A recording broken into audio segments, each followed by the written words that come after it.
Welcome again, students. Hello everyone, I hope you all are fit and fine. So today, students, we are starting the first chapter of our social and political life book, that is, we can also say as civics book, part 3rd. And today the name of the chapter is the Indian Constitution. तो बेटे Indian constitution माने भारत का संविधान. तो अब the main thing is संविधान होता क्या है. तो ये बेटे एक रिटन डॉक्यूमेंट है जिसमें हमें बहुत सारे ऐसे रूल्स मिलते हैं जो हमारे कंट्री के लिए काफ़ी फ़ायदेमंद हैं, जो हमारी कंट्री को गवर्न करने के लिए या लोगों को आपस में एक दूसरे के साथ एडोरेबल रिलेशंस बनाने के लिए या एक दूसरे के साथ अच्छे से ढंग से रहने के लिए, मिलजुल कर रहने के लिए उनको इन सभी रूल्स को फॉलो करना ज़रूरी है. तो जितने भी नागरिक हैं किसी पर्टिकुलर कंट्री के, उनको ये रूल्स फॉलो करना ज़रूरी है. तो इसको हम क्या बोलते हैं? कॉन्स्टिट्यूशन. इसको हिंदी में संविधान भी बोला जाता है. So let's start the chapter बेटे, the Indian Constitution. In this chapter we are going to begin with football, a game many of you have probably heard of or even played. As the name suggests, this is a game that involves the player's feet. तो बेटे यहाँ पे basically यहाँ पे कुछ information दी गई है. जैसे एक गेम का एग्जांपल दे के बताया गया है कि जैसे फुटबॉल में कि अगर हम बात करें तो ज़्यादातर बच्चों ने ऐसा खेला होगा. तो जो फुटबॉल के नेम से ही पता लगता है कि हमें इस गेम में जो हमारे फीट होते हैं उनसे रिलेटेड खेलना होता है. मतलब फुटबॉल जो है हमेशा पैरों से खेली जाती है.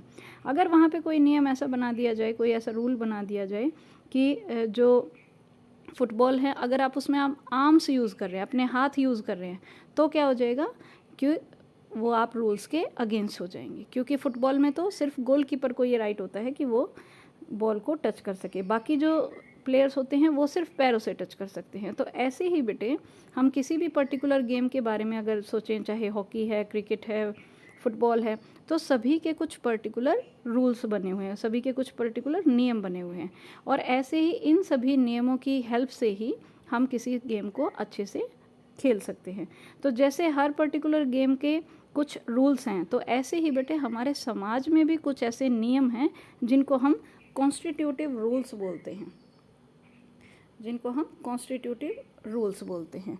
तो ऐसे कुछ मूलभूत नियम जो कुछ हमारे समाज के लिए बहुत ज़रूरी हैं. एक ऐसा स्वरूप तैयार किया गया है जो कि हमारे समाज को बाकी के समाज से डिफ्रेंशिएट करता है. तो यहाँ पे बेटे बेसिकली इस पैराग्राफ में यही मेन इन्फॉर्मेशन दी गई है. तो last line you can underline, A written document in which we find such rules is called a constitution. तो कोई भी ऐसा लिखित दस्तावेज जिसमें हमें ऐसे नियम पाए जाते हैं किसी भी कंट्री के लिए, तो उन्हें हम क्या बोलते हैं? संविधान. तो बेटे नॉर्मली क्या था कि ये जो नियम बनाए जाते थे पहले के टाइम पे, वो लोग एक दूसरे की सहमति से बना लेते थे, ठीक है ना, और उस टाइम पे फॉलो भी किया जाता था. लेकिन आज के टाइम पे जो हमारी मॉडर्न कंट्रीज़ हैं वहाँ पर ये जो सहमति है वो रिटन फॉर्म में ले ली जाती हैं ताकि कल को कोई मना ना कर सके. तो ऐसा ही एक सहमति, मतलब हमारे देश में क्या क्या ज़रूरी है ये सभी लीडर्स ने सहमत होकर किसी बात पर एग्री किया उन्होंने, तब वो चीज़ें हमारे कॉन्स्टिट्यूशन में इंक्लूड की गई. तो ऐसे जो रूल्स, ऐसे जो नियम हमें मिलते हैं रिटन फॉर्म में, उनको हम क्या बोलते हैं? कॉन्स्टिट्यूशन. सो नीचे बेटे दिया गया कि जैसे हमने अपने 6th और 7th क्लास में सोशल और पॉलिटिकल लाइफ को रीड किया था बुक को, तो ऐसे ही हमें कई बार ये चीज़ें भी माइंड में आती हैं कि कॉन्स्टिट्यूशन हमारे लिए क्यों ज़रूरी है, ऐसी क्या ज़रूरत थी कि हमें कॉन्स्टिट्यूशन लिखना पड़ा, संविधान लिखना पड़ा, या फिर किसके द्वारा इसको लिखा गया, कौन कौन सी चीज़ें इसमें इंक्लूड की गई. इन सभी बातों के बारे में क्वेश्चंस हमारे माइंड में उठते हैं. तो बेटे हम इन सभी चैप्टर्स में, इस पर्टिकुलर चैप्टर में हम इन्हीं सभी बातों के बारे में रीड करना शुरू करेंगे. So now let's start the chapter. Why does a country need a constitution? किसी एक पर्टिकुलर कंट्री में कॉन्स्टिट्यूशन की क्या ज़रूरत है? So today most countries in the world have a constitution. While all democratic countries are likely to have a constitution, it is not necessary that all countries that have a constitution are democratic. तो बेटे यहाँ पे main क्या बताया गया है कि आज के टाइम पे विश्व के ज़्यादातर जो देश हैं उनके पास अपना खुद का कॉन्स्टिट्यूशन है, खुद का संविधान है। और ज़्यादातर जितने जो लोकतांत्रिक देश हैं, मतलब जिनको हम डेमोक्रेटिक कंट्री बोलते हैं, उनसे ये आशा की जाती है कि उनके पास अपना खुद का संविधान ज़रूर होगा। डेमोक्रेटिक देश कौन से होते हैं बेटे? जहाँ पर लोगों का रूल होता है। जैसे इंडिया, हम अपने लीडर्स खुद चुनते हैं और फिर वही लीडर्स हमारी बातों को फॉलो करते हैं या हमारी जो विशेज़ होती हैं उनको पूरा करते हैं, तो उसको हम क्या बोलते हैं? लोकतांत्रिक देश। ऐसे ही मोनार्की होता है जहाँ पर राजा का राज होता है, ठीक है, तो उसको मोनार्की बोला जाता है, ये आप याद रखें। तो इसीलिए बेटे यहाँ पे बताया गया है कि जो ऐसे डेमोक्रेटिक कंट्रीज़ होती हैं उनसे ये आशा की जाती है कि उनके पास अपना खुद का संविधान ज़रूर होगा। So the constitution serves several purposes. First, it lays out certain ideals that form the basis of the kind of country that we as citizens aspire to live in. तो बेटे यहाँ पे कुछ ऐसे चीज़ें दी गई हैं कि क्यों हमें कॉन्स्टिट्यूशन लिखने की ज़रूरत होती है। पहले बेटे एक बात ये भी इम्पोर्टेंट थी कि ज़रूरी नहीं है जिस भी देश में कॉन्स्टिट्यूशन लिखा गया है वो सभी डेमोक्रेटिक हों, ऐसा ज़रूरी नहीं है। मोनार्की में भी कॉन्स्टिट्यूशन लिखा जाता है, ठीक है। तो यहाँ पे यही बताया कि संविधान के बहुत सारे लक्ष्य होते हैं। कोई भी कॉन्स्टिट्यूशन किसी देश का लिखा जाता है तो बहुत सारी चीज़ें उसमें इंक्लूड की जाती हैं, कुछ उसके लक्ष्य होते हैं। तो let's start with the AIIMS. तो यहाँ पे क्या है बेटे? फर्स्ट है it Lay's out certain idols that form the basis of kind of country. तो ये पहला क्या है कि बेटे ये जो दस्तावेज लिखे जाते हैं उनमें कुछ ऐसे आइडल्स, कुछ ऐसे आदर्श को इंक्लूड किया जाता है जिसके आधार पर जो नागरिक हैं वो अपने देश को अपनी इच्छा और अपने सपनों के आधार पर रच सके। मतलब जो भी हमारे डिज़ायर होती है कि हमारा देश ऐसा होना चाहिए, हमें ये इस तरह की इंडिपेंडेंस मिलनी चाहिए, इस तरह के हमारे राइट्स होने चाहिए, तो वो सभी आदर्श जो होते हैं वो सभी आइडल्स उसमें इंक्लूड किए जाते हैं। और put another way, a constitution tells us what the fundamental nature of our society is. अगर हम दूसरी तरीके से देखें तो हमें ये भी पता लगता है कि हमारे समाज का जो मूलभूत स्वरूप है वो क्या है, मतलब कि मेन स्वरूप कैसा है, कैसा हमारी सोसाइटी है। सपोज़ हमें कोई भी वर्क अगर रोकने के लिए लॉ बनाना पड़ा है तो इसका मतलब क्या है कि हमारे समाज में उस काम को किया जा रहा है, इसीलिए हमें लॉ बनाना पड़ रहा है। तो इससे बेटे कहीं ना कहीं जो कॉन्स्टिट्यूशन होता है किसी पर्टिकुलर देश का, उससे हमें ये भी पता लगता है कि वहाँ के समाज कैसा है, वहाँ के लोगों की थिंकिंग कैसी है। A country is usually made of different communities of people who share certain beliefs but may not necessarily agree on all issues. तो बेटे यहाँ पे क्या है कि किसी भी कंट्री में, किसी भी समाज में ऐसे बहुत सारे समुदाय होते हैं और उनके बीच में बहुत सारी बातें एक जैसी हों ऐसा बिल्कुल भी पॉसिबल नहीं है। कितने करोर्स ऑफ पीपल इंडिया में रह रहे हैं, किसी की अलग जाति है, किसी की अलग धर्म है, किसी का अलग लैंग्वेज है, तो वो सभी लोग किसी एक पर्टिकुलर चीज़ पर एग्री करें ऐसा बिल्कुल भी नहीं हो सकता है। तो इसीलिए a constitution helps serve as a set of rules and principles that all persons in a country can agree upon as the basis of the way in which they want the country to be governed. तो बेटे constitution जो है उसका main काम क्या है कि वो नियमों का एक ऐसा समूह है, रूल्स का एक ऐसा समूह है जिसको एक देश के सभी लोग अपने देश को चलाने की जो स्ट्रेटजी होती है उसके रूप में उसको अपना सकते हैं और इसके थ्रू वो अपनी सरकार भी तय कर सकते हैं। इवन जो उनके आइडल्स होते हैं उनको भी वो इंक्लूड कर सकते हैं, ठीक है। तो वो जैसा ये चाहते हैं कि हमारी कंट्री जो है वो किस तरह से वर्क करनी चाहिए, किस तरह से वो आगे बढ़नी चाहिए, ये सभी चीज़ें इसमें डिसाइड करते हैं। This includes not only the type of government but also an agreement on certain idols that they believe the country should uphold. तो बेटा ऐसा बिल्कुल नहीं है कि सिर्फ सरकार से रिलेटेड ही कॉन्स्टिट्यूशन में लिखा जाता है, बल्कि उसमें कुछ ऐसे आदर्श भी लिखे जाते हैं, कुछ ऐसे आदर्श भी विकसित किए जाते हैं जिनकी पूरे देश में सदैव रक्षा की जानी चाहिए। जैसे लोगों का पढ़ने का अधिकार है, इक्वालिटी का अधिकार है, तो इन सभी की रक्षा करनी चाहिए। ये सभी बातें हमारे कॉन्स्टिट्यूशन में इंक्लूड की जाती हैं। तो बेटे अब यहाँ पे राइट साइड में कुछ इन्फॉर्मेशन दे रखी है, उसको भी मैं आपको बता देती हूँ। 1934 में जो हमारा नेशनल कांग्रेस थी, उन्होंने ये इंडियन नेशनल कांग्रेस, उन्होंने डिमांड करी थी कॉन्स्टिट्यूएंट असेंबली की, ठीक है। इंडियन नेशनल कांग्रेस ने 1934 में एक कॉन्स्टिट्यूएंट असेंबली की मांग की थी। कॉन्स्टिट्यूएंट असेंबली क्या होती है बेटे? संविधान सभा। तो सेकेंड वर्ल्ड वार के बाद ये जो डिमांड थी वो और ज़्यादा तेज़ी से बढ़ने लगी। और ज़्यादा लोग जो थे वो इस सेकेंड वर्ल्ड वॉर के बाद और ज़्यादा डिमांड, अलग से एक भारतीयों को लेके एक आज़ाद संविधान सभा बनाने की जो मांग थी वो और ज़्यादा बढ़ गई। तो दिसंबर 1946 में ऐसी एक संविधान सभा का कॉन्स्टिट्यूएंट असेंबली का गठन किया गया और दिसंबर 1946 से नवंबर 1949 के बीच ये जो संविधान सभा थे, इन्होंने आज़ाद भारत के लिए संविधान का एक ड्राफ्ट तैयार किया। मतलब हमारे कॉन्स्टिट्यूशन में क्या क्या चीज़ें इन्वॉल्व होनी चाहिए वो एक ड्राफ्ट इन्होंने तैयार किया।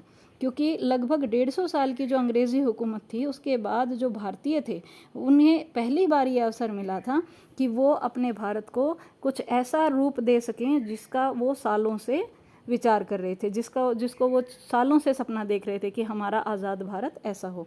तो वो सभी चीज़ें उन्होंने कॉन्स्टिट्यूशन में इंक्लूड करी। तो जितने भी बेटे जो आज़ादी के टाइम पे जो स्ट्रगल हुआ उसके बाद लोगों के माइंड में जो अलग अलग चीज़ें थी, अलग अलग जो राइट्स वो चाहते थे, उन सभी आदर्शों को ध्यान में रखते हुए बहुत ही गंभीरता से ये वर्क पूरा किया गया। तो संविधान के जो काम हैं बेटे उन सभी के बारे में हम इस अध्याय में, इस चैप्टर में रीड करेंगे।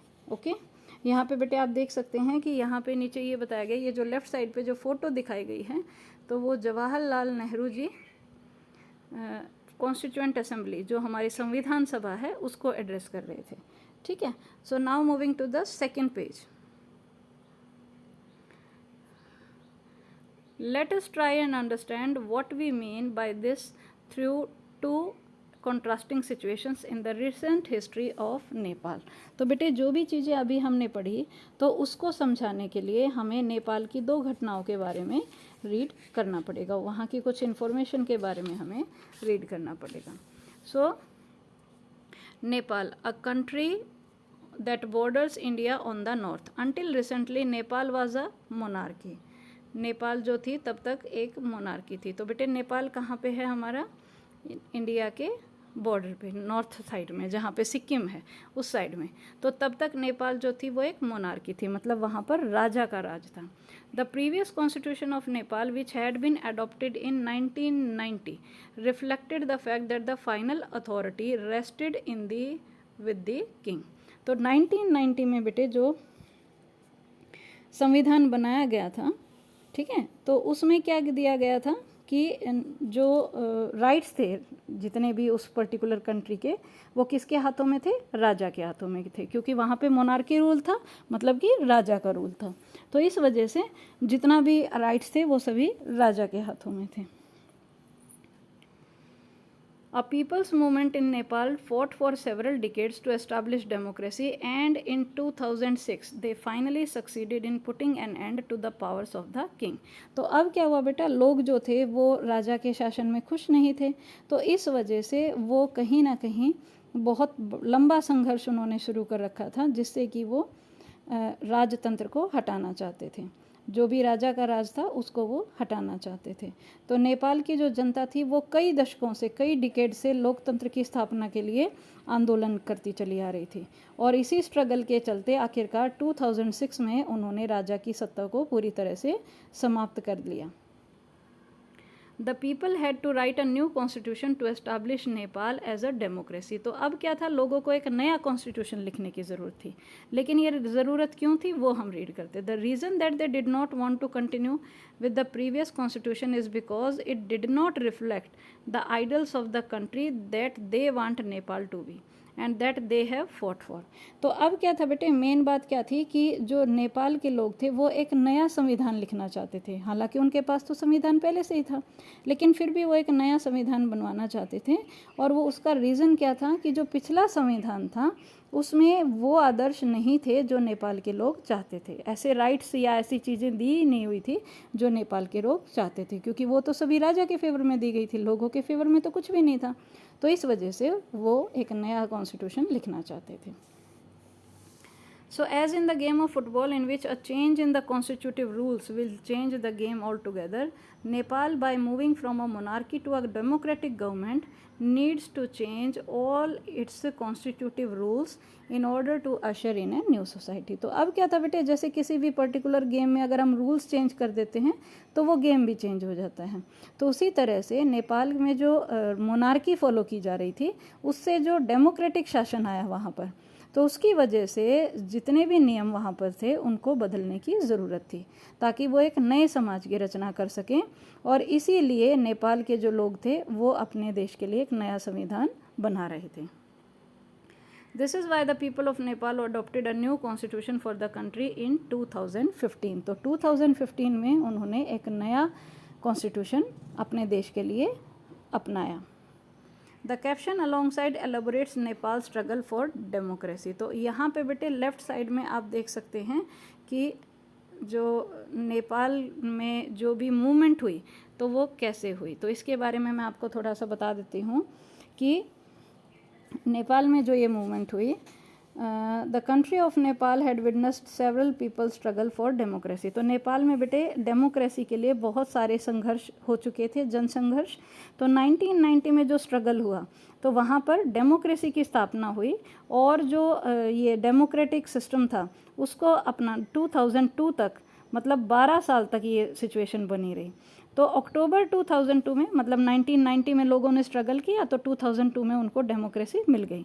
लेकिन क्या हुआ, जो राजा ज्ञानेंद्र थे, जो किंग ज्ञानेंद्र थे, उन्होंने क्या किया बेटे, जो माओवादी अटैक वहाँ पर हो रहे थे उसका गलत फ़ायदा उठाया। तो उन्होंने ऐसे संगठनों के को जो इफ़ेक्ट हो रहा था उसका बहाना बनाकर उन्होंने सेना की सहायता लेके सरकार के बहुत सारे कामों पर अपना नियंत्रण बना लिया। तो फरवरी 2005 में जो राजा थे उन्होंने पूरी तरह से शासन की बागडोर अपने हाथों में ले ली थी। तो आप यहाँ से समझ सकते हैं कि 1990 में लोग चाहते थे डेमोक्रेसी मिले, और उनको 2002 में मिल भी गई थी, लेकिन 2002 में दोबारा से जो राजा थे उन्होंने पूरा कंट्रोल अपने अंडर बना लिया।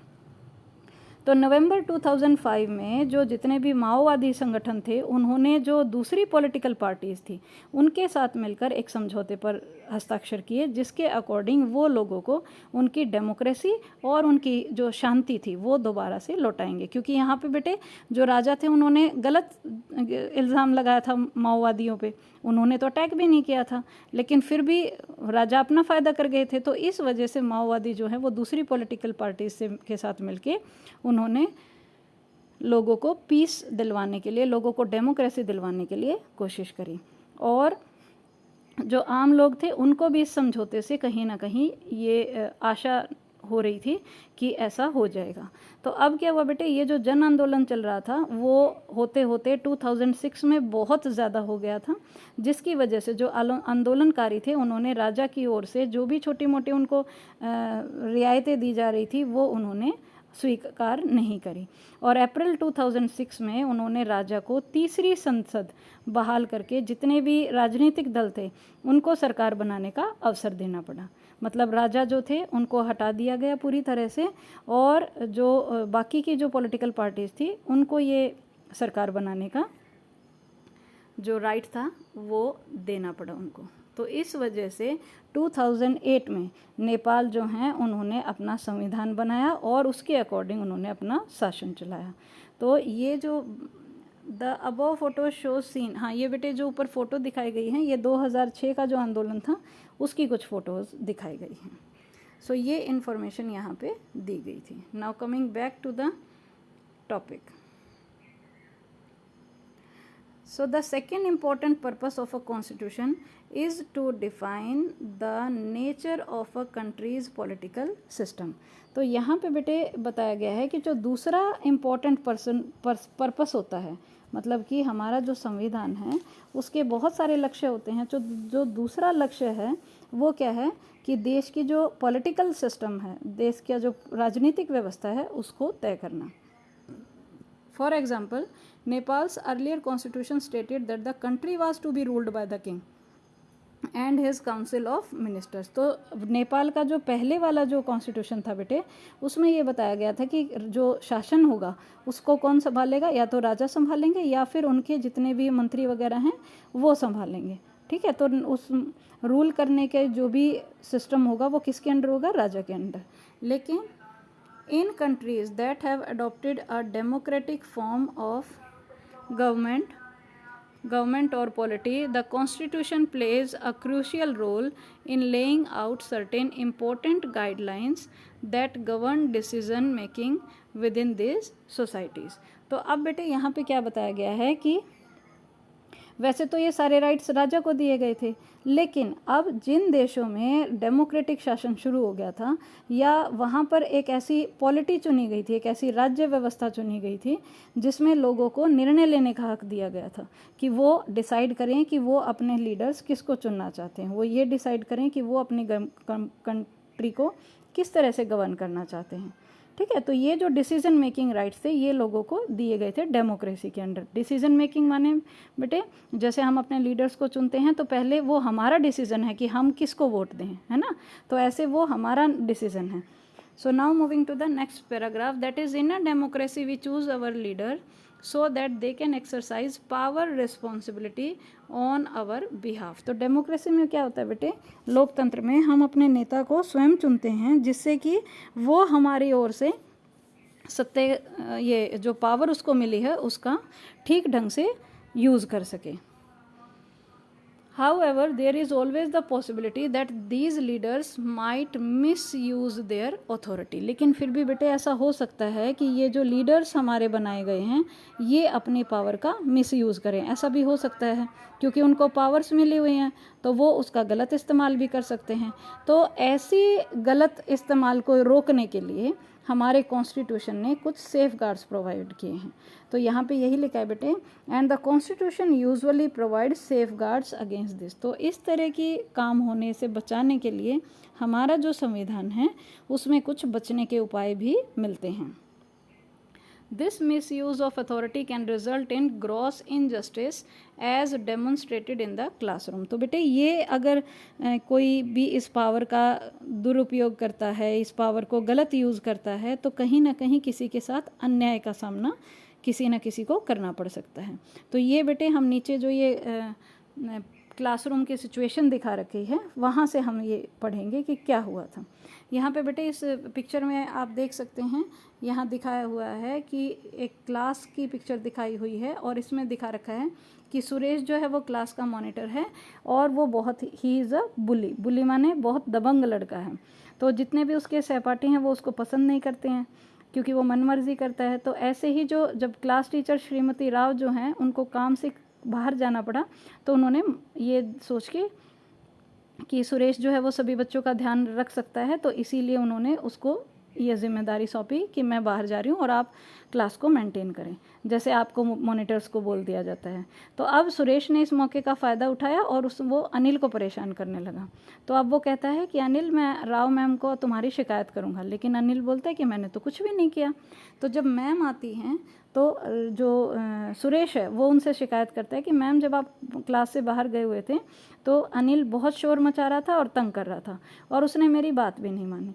तो अब मैम ने अनिल से पूछा भी नहीं और क्या हुआ, उनको पूरी मैम ने जाके अनिल को डांट लगाई और उसको बोला कि आपको पूरी छुट्टी होने के बाद भी यहीं रुकना पड़ेगा और 100 टाइम्स ये लिखना पड़ेगा कि मैं मॉनिटर को परेशान नहीं करूँगा। लेकिन बेटे जैसा हमने देखा अनिल ने तो कुछ किया ही नहीं था। तो ये क्या हुआ, सुरेश ने अपनी पावर का मिसयूज़ किया। तो ऐसे ही जो हमारे लीडर्स हैं वो भी अपनी पावर्स का मिसयूज़ कर सकते हैं। तो इसीलिए उन पावर्स का मिसयूज़ ना हो, हमारे कॉन्स्टिट्यूशन ने बहुत सारे ऐसे सेफ गार्ड्स दे रखे हैं, बहुत सारे ऐसे बचने के उपाय दे रखे हैं जिनसे कि लोग बच सकते हैं। Okay, now moving to the next paragraph. In democratic societies the constitution often lays down rules that guards against the misuse of authority by our political leaders. तो बेटे हम लोकतंत्र समाज में जो संविधान है उसमें ऐसे बहुत सारे नियम बनाए जाते हैं जिसमें जो राजनेता होते हैं, जो हमारे पॉलिटिकल लीडर्स होते हैं, कि वो अपनी पावर का गलत इस्तेमाल ना कर सके, उनकी पावर का गलत इस्तेमाल को रोका जा सके। तो ये ऐसा हमारे संविधान में राइट्स दिए गए हैं. In case of the Indian Constitution, about which you will read more later in this chapter, many of these laws are contained in the section on fundamental rights. तो बेटे जो हमने हमारे भारतीय संविधान में ऐसे बहुत सारे फंडामेंटल राइट्स दिए गए हैं जिनको हम मौलिक अधिकार बोलते हैं, तो उससे हमें ये पता लगेगा कि किस तरह के राइट्स लोगों को दिए गए हैं ताकि वो अपनी सुरक्षा कर सकें. Do you recall the chapter on the Dalit writer Om Prakash Valmiki's experience in school from your class 7th book? तो बेटे आपको याद होगा कि हमने 7th क्लास की बुक में ये रीड किया था कि किस तरह से जो ओम प्रकाश वाल्मीकि जी थे तो उन्होंने बहुत ही भेदभाव, बहुत ही डिस्क्रिमिनेशन फेस की थी सिर्फ इसलिए क्योंकि वो एक दलित परिवार से बिलोंग करते थे. So you read about how the Indian constitution guarantees the right to equality to all persons and says that no citizen can be discriminated against on the grounds of religion, race, caste, gender and place of birth. तो इसीलिए बेटे हम ये पढ़ेंगे इस chapter में कि किस तरह से हमारा जो संविधान है उसके अकॉर्डिंग हम किसी भी व्यक्ति के साथ ना तो धर्म के बेसिस पे, ना उसकी कलर के बेसिस पे, ना उसकी जाति के बेसिस पे, ना उसके लिंग के बेसिस पे और ना ही उसके जन्म के स्थान के बेसिस पे किसी भी व्यक्ति के साथ हम भेदभाव नहीं कर सकते हैं. The right to equality is one of the fundamental rights that guaranteed by the Indian constitution. तो बेटे हमारा जो भारतीय संविधान है उसमें समानता का अधिकार, राइट टू इक्वालिटी जो है वो एक मौलिक अधिकार है जो हमारे कॉन्स्टिट्यूशन में दिया गया है. सो बेटे we will continue the further topics in our next class. I hope all of you have understood the topics well. So till then, take care and have a nice day.